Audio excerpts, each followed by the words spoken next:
front of me is DOOGEE T10, and today I would like to show you how you can operate voice recorder on this device.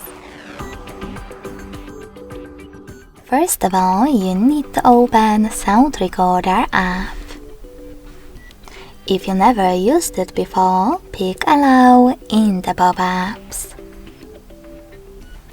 Then click on this gear on the left and manage all of those recording options before recording, like format. Then click on the back button and click on this red button to start your recording. You can use the same one to pause it or unpause it.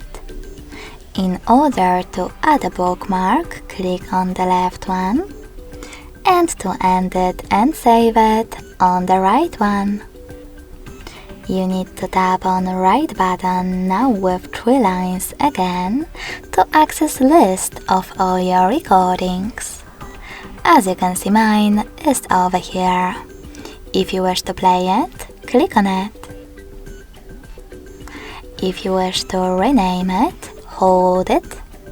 Click on those 3 dots at the top right corner and tap on rename. Then type in wherever you wish to and click on save. Lastly, to delete your recording, hold it one more time. But this time, click on this bin next to 3 dots and confirm your choice in the pop-up. Thanks so much for watching. If you enjoyed this video, smash that like button, comment and subscribe. Bye!